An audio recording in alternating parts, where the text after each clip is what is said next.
Hi and welcome to another episode of the Get More Students podcast. I'm your co-host, Alex Asher, CEO of LinkU. And I'm Herbert Gerzer, founder of herbertgerzer.com. So today what we wanted to talk about was this idea of turning your fans, these people that are already part of your journey, and really converting them and turning them into customers. And the way that we're thinking of doing this is through webinars. And how can we talk about this topic? What about with an expert? So we have brought in Lindsay McMahon. Lindsay is actually based in the States, but she has an absolutely sensational podcast that you must have heard of already. It's called the All Ears English Podcast. This is something that she's very well known for. She's also very well known for her YouTube following and has really created a brilliant business. And I'm so excited to learn how she uses webinars in particular. This is a technique that a lot of us can apply, how she uses this technique to get more students. Lindsay, welcome to the show. Thank you, Alex and Herbert. I'm excited to be here and happy to be on the show with you guys today. Excellent. Great. So why don't we start off with, why don't you tell us, first of all, a little bit more about your story? Because I think people will find this fascinating. Yeah, absolutely. So my story starts with teaching English abroad. So I taught English in Japan. I taught English in South America. I traveled around the world in my 20s. And it starts with my trying to learn languages and kind of having a hard time, right? Feeling a little bit isolated, feeling a little bit like, oh, I can't connect with people because my Spanish isn't perfect, right? You know, being on a beach in South America with all native Spanish speakers and feeling like, oh, I said the wrong thing. I really want to know these people and I couldn't, right? Through that language. And then at that point I said, hey, language should never be the thing that makes people feel disconnected. It should be a connection piece, right? It should be the way that we connect as human beings. So that's where my story starts, is with my personal experience. And then, my father had been a business owner. I always wanted to own a business. Podcasting was becoming popular in 2013. And I said, hey, let's start a podcast. Let's give this a try. And that's where it starts. Fantastic.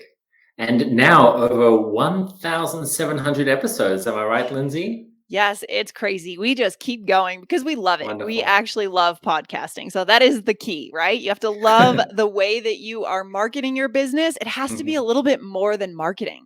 And so, Lindsay, tell us a little bit about your why, because this is obviously something that's been, pushing you forward. And I think this was really critical for what you wanted to tell our audience today. Yeah. So as I said in the beginning, that is my why. So as we started podcasting, I realized that I really care about human connection and that language should be the way that we connect. We should be able to connect with anyone from anywhere, right? And so English is the tool for human connection. So that's my why. Every time we publish a podcast episode, I'm thinking about our listener in, Japan who's trying to have a business call with someone in New York, and they need that moment of connection on a personal level and on a professional level. So we have come up with our slogan, which is connection, not perfection. And that goes across everything we do, our courses, our live classes, our podcasts, our YouTube channel, our apps, everything. So that's my why. Love it. And Lindsay, you started off with the podcast before you ever brought, offered a course. Is that correct? Yeah, we did. We launched the podcast in 2013 before podcasting was cool and it was still kind of nerdy and no one knew what it was. And I think in the beginning we sold our transcripts for the first year. It was a good year and a half until we actually built our first online course. Wow. Okay. Yeah. So you were really focused on building your fan base and your following. Yes. This is the piece that I think is so important to emphasize today to your listeners, is it's really hard to go from having no one following you to booking classes, right? Having students and customers. You need to build a platform, right? So you need a fan base, an audience. And so that's what we did for the first couple of years, is just build the audience and take care of them, get them hooked, get them into it, offer so much value that they just keep coming back to you. And that's the way it works. Yeah, absolutely. And And one of the clear things is that it's not something that happens overnight, Lindsay. Oh, no. But we all want to think it does. So realistically, can you give us some milestones that may help people feel a bit okay about doing the hard yards? Yeah, I mean, it's tricky. Like I said in the beginning, I think the key here is finding a medium, whether it's a podcast or a YouTube channel or an email, like emailing, a blog that you actually feel works for your voice and your style. For us, podcasting is it. Something about being on the microphone, having banter, having conversation and chemistry between me and my co-host. It is my thing. I love it. And so our listeners hear that. So it's like the milestone is actually finding a way to enjoy it and know that if you can keep going consistently, yes, you will achieve that point where you have that critical audience. Yeah, so it has to come kind of internally from you. That's what I would say. And in terms of actual milestones of content creation, I can't really give you any. It depends on the channel. It depends on your audience, your niche, right? Yeah. It's very important, the niche. Were you able to define a niche pretty quickly?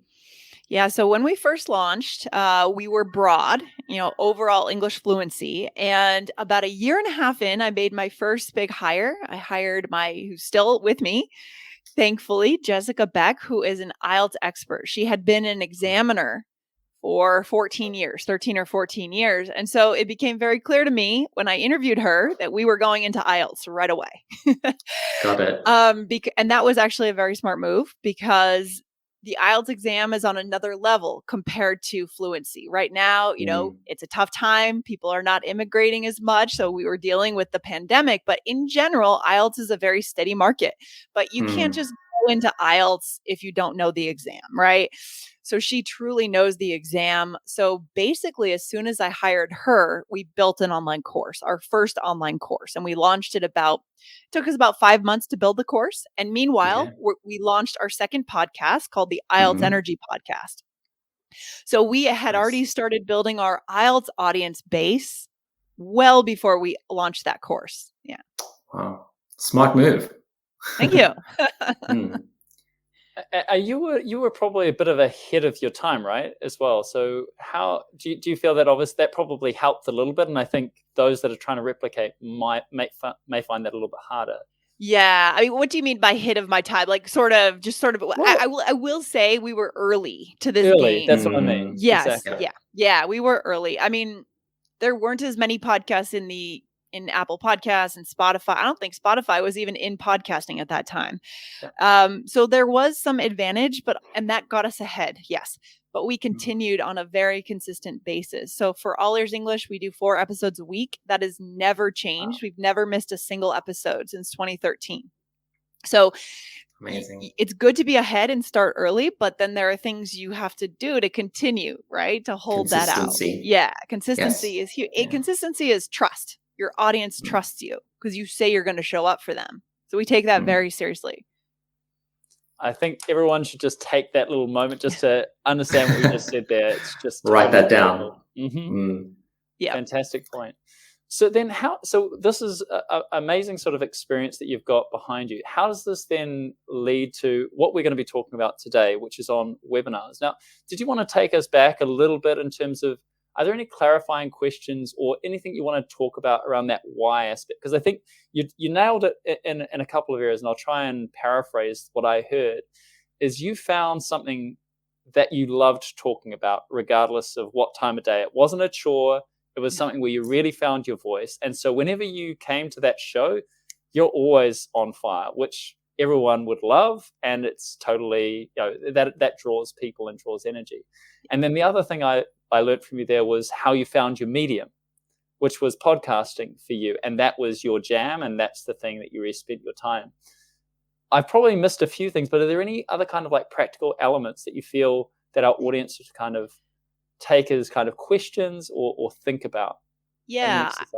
Yeah, I think you summed it up pretty well. I think the key pieces that we should know as of now is find your medium and find your message, right? So that means, again, like I said, your angle, your why. What is the reason that you believe that learning English, how should English be learned and why? Why does it matter? Because that's going to seep into everything you do. All of your actual content for us, it's the connection, not perfection. So we bring every single episode back to connection.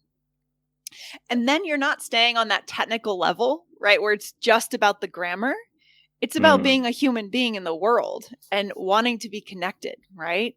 So you have to find a medium that speaks to you and allows you to amplify your voice in a way that feels right and a message that feels right. And if you have those two, then you can be consistent. You can start to build your fan base, build your email list, which is a key piece that I think we should insert before we get into webinars, right?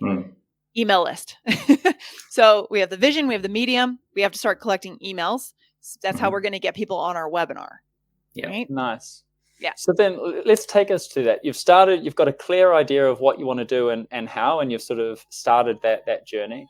Now we're starting to work on that email list. Is there anything that jumps to mind about how to build that email list? And what are you exchanging to keep their attention?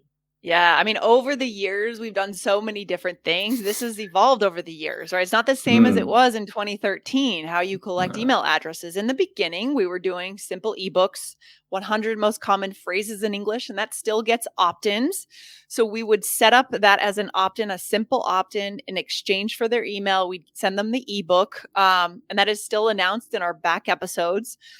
And that would put them into some of our systems, offer them additional lessons, that kind of thing. And then we evolved into like mini video courses, like 3 video courses, mini courses, that kind of thing. That worked well for a while. Nowadays, we are more in the world of quizzes. Students love quizzes. They are just a lot more interesting than any video course and any ebook because they find out something about themselves. Yeah. Yeah. And they're really investing in you, right? They're investing in this time that you've enabled them.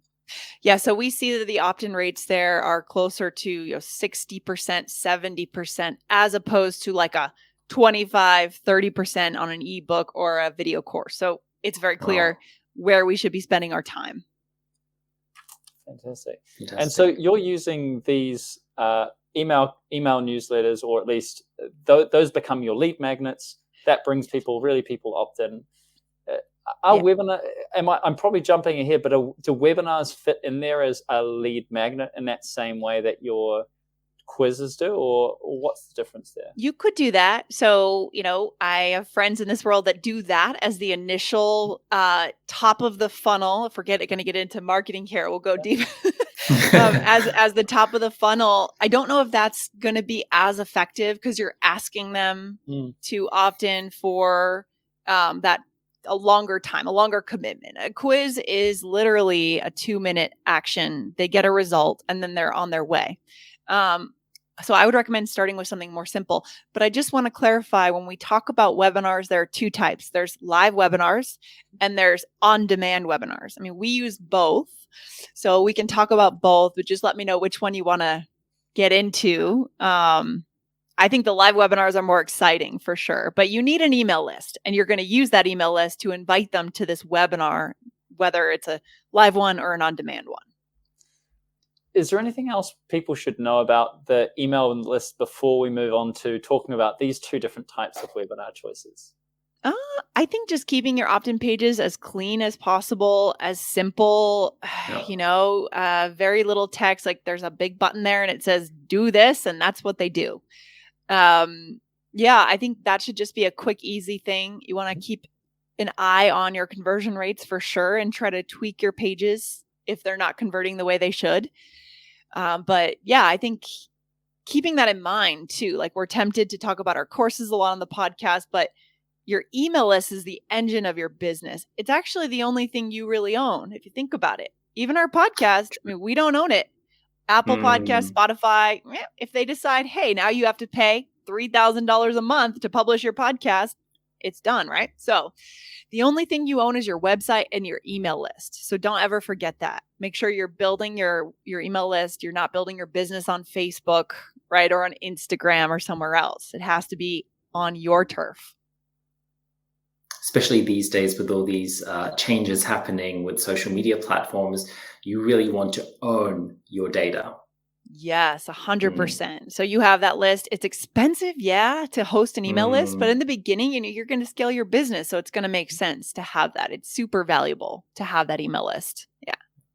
Out of curiosity, with your emails, do you tend to spend much time on designing those, or do you just use plain text and then with a big button in it? We keep it pretty simple. We avoid like the big templates. Sometimes we'll drop in things for testimonial success stories. Like there'll be a block which has a student's photo, a quote, and a button. But we keep it pretty simple with the email list, with the email format itself. Yeah. So now that we've created this, this asset that you own, this email list, and we're building that, we're fueling it with things that our audience would really love and is willing to kind of take action on. I really thought you did a great job of explaining how kind of to take nibbles at your service before you kind of take a big bite, and also differentiating between webinars. Actually, maybe I've sort of maybe thought was an easy step, but actually maybe that's, again, an investment that maybe some people aren't willing to make. So you've got that email list, and now we're at that webinar list. When's the point that we add the webinar? It sounds like it's for you, it's after they've had a nibble with some of your, the quiz, for example. Yeah. I mean, we kind of have them coming in to, let's just take the live webinars, for example. Now we're talking about the live ones. We do these every few months. They come into the webinar from the podcast itself. So those people may or may not be on the email list yet, but they'll get on it by opting into the webinar, right? Or we also send invites to our email list. And we do make announcements on social media. So it's like you've got a multi-pronged approach. When there's a big event coming up, you want to use all your channels to make sure people know about it, right? Yeah. And how do you balance between how do you balance between promoting this upcoming event or promoting this thing versus, again, this attempt at trying to keeping on offering value so that people are kind of still hooked to your emails and always want to open them? Yeah, well, I mean, part of the thing is the webinar is valuable too, right? So the webinar in your mind, you're offering content, or you're offering a special teaching that you can't do on the podcast or on the YouTube because you're going into depth. You're going to need slides. They're going to learn more. So first of all, it's the way you think about it. You have to know that this is worth them coming. It's not just an ad, right? So that's the first thing. And then having a well-organized webinar and being clear. I mean, the biggest challenge in our world, language teaching, is communication. It is really hard. I feel like after working in this world, I could work anywhere. I could work in marketing anywhere. It's really hard. You have to be so clear and write in such simple ways. I mean, Herbert and I have been talking about this for the last few months. We have to be so clear. No wordsmithing. It just doesn't work as much in this world. So clarity of what's happening on that webinar is key. And integrating it into the conversation. So Michelle and I, when there is a webinar coming up, we do mid-rolls, yes, which are separate from the episode, but we also talk about it together. Say, hey, Michelle, what are we talking about today? Oh yeah, by the way, next weekend there's a webinar and you can't miss it. It's going to be great. And we know it's going to be awesome. So it's worth talking about. Fantastic. So I think we're now at that stage where we can talk about the two different types, because again, I don't think, certainly I think, Herbert and I, we're very familiar with live webinars. We haven't really thought about this on-demand side. So tell us about that. Yeah. So, and it's interesting. We've been experimenting with where to place this, right? Or whether it's even necessary. So one thing that we've seen that works, to varying results, depending on the time period, what's going on in the world, what's going on in our field, is having a quiz and then inviting them to an on-demand webinar that's related to the results of the quiz, right? So this means that everything they're getting from us is cohesively designed just for their level. That's the way we've set our thing up. And then in that on-demand webinar, we're going to make an offer and invite them into the course. We've been experimenting with cutting out the on-demand webinar and going directly from the quiz into the course, and results are still out there. We haven't figured out whether that actually works. But the on-demand webinar just offers a deeper touch point. Going from a quiz straight to a course might not be quite enough, especially if people don't know you. For students who know us, if they're our regular podcast subscribers, it might be enough. But this just offers an opportunity to talk about your credibility, how long you've been teaching English, for them to get to know our personalities. Because a lot of this is personality, right? Nowadays, there's so many schools out there. We're using our personalities to invite our students in to work with us and our vision. And it feels very it feels very low risk, right? Because it's on demand. I'm not having to handle kind of any, if I'm worried about any kind of social interaction, there is no social interaction, right? Yeah, there's not. So they are able to attend that the good news about this is that they can choose their time. It's, it's hard when it's 1 or 2 times the live one, they have to stay up in the middle of the night to attend. That's tough. So instead they can get a taste of us a bit more in that on-demand webinar at a time that works for them. They select their time, they show up, and then they're able to learn more with us. So. Excellent. I'm interested to know, I don't know if you have the statistics, but live webinars compared to on-demand webinars, which one has the highest conversion rate? I think live webinars have a better, looking at like from the quiz to the on-demand webinar to the course, comparing that against a live webinar, invites on the podcast, email list onto the live, I would say live. And that makes total sense. I mean, Sure. Live is where they truly feel your energy. We're there together. We're able to do quizzes, polls, last time we did one, we were able to pull a student up on stage and have them do a role play with one of us. And these are really cool things that are harder to do with on-demand webinars. So I think live. Got it. So maybe we dig into these a little bit more. How do we host an on-demand webinar? Because I think people are very familiar with how they might do a live webinar. There's lots of tools that are out there, but I think a lot of people might be confused about, how do I take that idea of on-demand and how do I even pitch that? It sounds like a video, but you're calling it a on-demand webinar. So tell me about that. Yeah, so we use Easy Webinar, which is a company that specializes more in on-demand webinars more than live. And for our live ones, we're using Demio right now. Just a side point. I know people that use EverWebinar. A friend of mine uses that for his.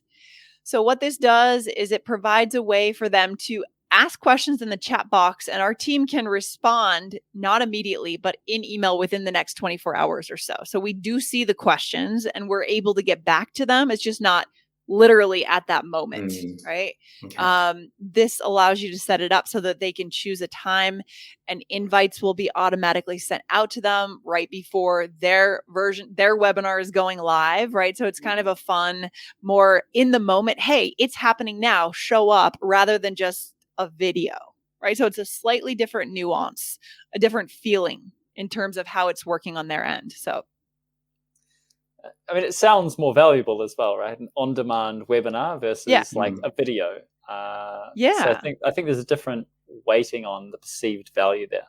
Yeah, I think so. I mean, the whole point of a webinar is, making it feel like the language is coming to life, right? And we want to bring them in, pull them in, and create that sense of urgency to get students to come and join us and take that next step. So I think on-demand webinars are good because of time schedules, right?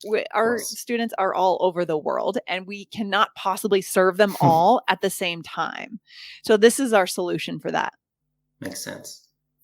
For someone starting out with webinars as a conversion tool, would you recommend starting off with a live webinar? So we did not start immediately with live webinars. I would say, again, build your audience so someone will show up to the webinar, right? You need an audience to launch it to. Sure. But I would get into it sooner than later just because we hesitated for a while. I bought a few courses, learned some methods, some templates, some structures, but in the back of my mind, I was always thinking for the first couple of years, I would like to do a webinar, but I'm a little bit scared. Like I'm a little bit, that's high pressure. What if the internet goes out or what if I say something wrong? I was scared at first. And then I knew that was our next step to developing ourselves as professionals and converting our students. So we started doing it around, I guess, 2017. about 4 years into our business. So we should have started earlier. Yeah. I would say start early-ish, Mm-hmm. Yeah, I think that aligns with what we've found, Herbert. Like, I think we've really developed, as well as our own kind of confidence is sort of built on the podcast, and the same with the webinar. Like, if you start early, then it kind of becomes a lot more natural. You don't feel as flummoxed, rather than like, oh no, I'll wait until I've got an audience and then I'll just start, where it suddenly becomes quite a big step. Yeah, I mean, and there's nothing wrong with having, 25 people on your webinar, right? And that, when you're in the early stages of building your audience, because then by the time your audience gets larger, you're really ready, you are there. Yeah. So, yeah, I'd say start on the earlier side, more, put yourself into kind of more, I don't know, on stage positions, right? And you've got some very practical tips around how to make a good webinar, don't you? You're mentioning, we've talked about this idea of design and that kind of thing. So tell us about what you've learned, and maybe even if you've got any resources where people should kind of go and look for upskilling themselves on this. But I guess also my only caveat there is, if you're listening here, don't feel you need to get everything perfect. You've just heard what Lindsay's been talking about. You don't need to get everything perfect. Don't need to invest in everything up front. Start where you're at. But Lindsay, you'll probably back that up. Totally. That's your tag phrase. Definitely. I mean, it's funny because, our slides, for example, we use Canva, and design is important, but simplicity is more important in this field, right?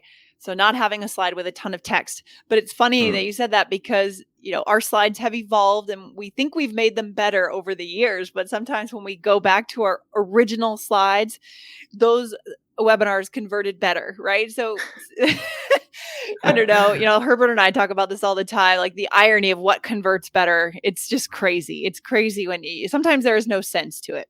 But I would say overall, slides that are well designed, and nowadays there are so many, it's so easy. They're just templates, right? Just use templates, make your template cohesive, make your colors cohesive. But keep it simple, like literally 3 words on a slide and a photo. Like, that's all you need. Okay. Don't make people read your slide. In terms of the structure of your webinar, you're kind of building in the sales and the content into the same thing. So you don't want to feel like it's like, okay, now we're teaching, now we're going to sell you this course. No, you're winding them together.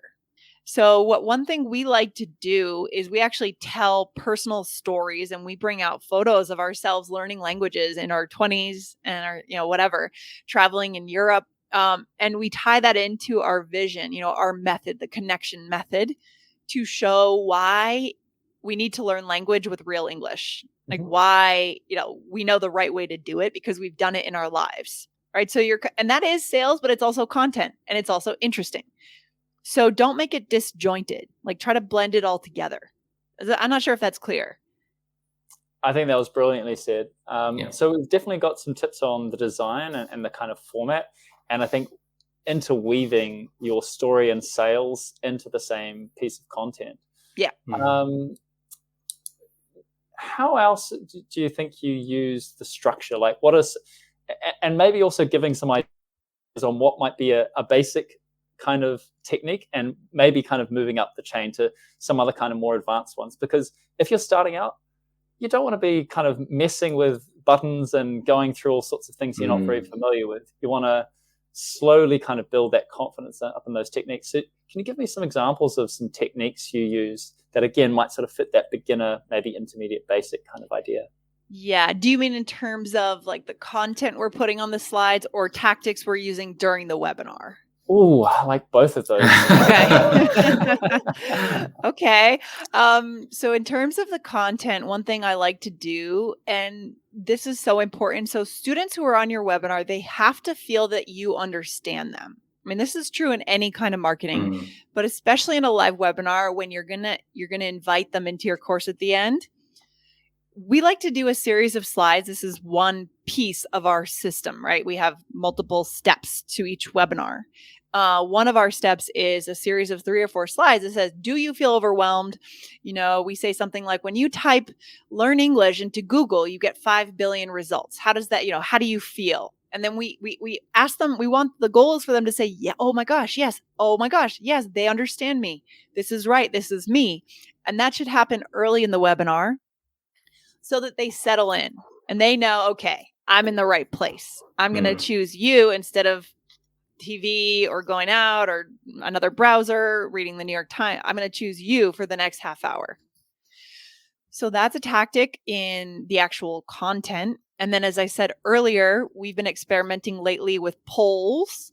That's fun. And you can use you can combine the two. So if you're looking for people to say, yes, that's me. Yes, that's me. One of those could be an actual poll. Have you ever felt shy and afraid to approach a group of native speakers speaking together at a party? How many people said yes? You share the results. You could do that in a live webinar. We lately have been doing a quiz before we introduce a new idiom. We'll quiz them and see which of these is an actual idiom in the English language. Like we'll make up 2 words and then have the action and then see like a pre-quiz. That's fun. Nice. And then Demio allows you to pull students on stage, like I said, and we did that with a role play. So there are ways to build out the content that you truly make it feel live. Like take advantage of the fact that you are live. Do things that make it feel live instead of just, a presentation that feels like it's in a boardroom, Engage people. Yeah, absolutely. You might as well. You have them there. They're ready. They're excited to meet you. Exactly. Yeah. Excellent. One of the things I know that you're very good at as well is, and I guess this is something that you kind of build over time, is creating your own voice and making sure that you're consistent as well. You're obviously very good at, turning up consistently, but there's also something about the consistency of your message, right? 100%. Oh my God. And this is why we started with this, or in the beginning of this interview, I can't overemphasize this. This is everything. Your listeners should know that they're listening to All Ears English versus another brand. It's in the words you choose. It's in your style between you and your co-host, if you have a co-host. It's in your attitude. It's in your values, right? Like for us, it's a huge tragedy if a student is interacting with a native speaker and if they make a mistake, the tragedy is not the mistake, right? That's fine. The tragedy is when they drop their eye contact and they curl up and they back up away from that person, because that's the moment that the connection is lost. And that's it. It's done, right? So that's what we're trying to avoid. And we want to empower people to focus on that connection moment, hold the eye contact, be proud. Doesn't matter if you made a mistake. So we say that all the time. That's our thing. So you guys as listeners need to find your thing, because that, for some reason, that message just really fires me up. Fires me up. So you got to figure out what fires you up, and it has to be everywhere. I mean, we trademarked the slogan, connection, not perfection. Trademarking is a really smart business move. And it's not that expensive. It costs about $2,000 in the US to trademark a phrase. It's very smart to do that kind of thing. So figure out what you stand for and put it in your webinars, your podcasts, your marketing, everything. Would you do that early on? Because I'm also wondering, some people might interpret that like, oh, I need to start with the trademark before I do a webinar or a podcast. No. You don't have to start with anything. That's the point. Like, this is not, so if you're seeing where I'm at, we've been in business for a long time and we're still growing, right? We have aspirations to get even better, but we didn't have all this together in the beginning. The connection, not perfection, the slogan came up organically in an episode between me and my co-host. We said it. We're like, we're trying to communicate what we believed, or stumbling over our words. And then it came out and we said, oh my gosh, yeah, that's it. That's what we believe in. And then a few years later, we trademarked that and took those steps when we had the capital, right? So you don't need to sit here and come up with a slogan. You actually do have to start teaching, right? And interacting with students to see what is your angle. So it's a little give and take, back and forth. Yeah. Get your hands dirty first. Totally. Oh my gosh. Yeah. Don't try to go and come up with something, because it won't be real, right? The only real thing you're going to come up with is in practice. Exactly. And Lindsay, I know that a lot of people, especially independent teachers and tutors, struggle with sales. Yeah. And a big part of the webinar is pitching your services, your product, your offer, your course. Do you have any tips for them? Yeah, for sure. So Yeah, first of all, don't be afraid to sell. If you have offered value and if you've properly created the gap between what they've gotten and what they can get, and if, first of all, it starts with having a great course, and you have to believe in what you're trying to sell, or a method. If you're offering one-on-one tutoring, you have to believe in your bones that this is going to help them legitimately get better. That's the first thing. So then there's no problem. If you know you have a great product, there shouldn't be a problem selling it. And then once we have that mindset, it comes down to tactics. You're creating that gap in their mind between the content on the webinar, what they've gotten, and what they could get, right? The style. They're missing the study plan. They've got all these disconnected pieces of information and tips, but where's the plan? Where's the final exam? Like, where is the protected system with a community, right? That's what you're really selling if you're selling an online course. So I would say make sure you have a great thing to sell and it works.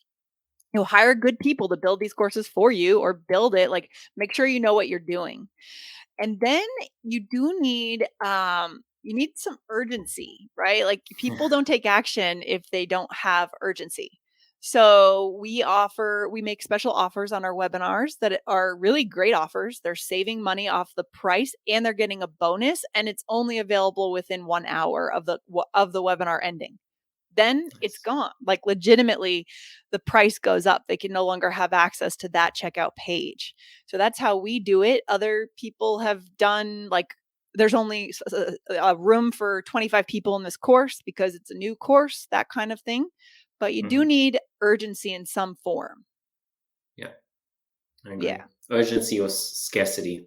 Scarcity. Yeah, exactly. Yeah. So it's a combination of believing that you have a great course, knowing you have a great course, and using tactics that are just like, we know it works. Right. And, if you think about your students, your listeners, they're stumbling around on the internet. Are they going to do that forever, watching free YouTube videos? They're not learning anything, right? You want to bring them into your system because it has a day 1 and a day 30, and it's going to get them to where they need to be, especially for IELTS. People are spending a lot of money to take the IELTS exam, and we need to get them past it, right?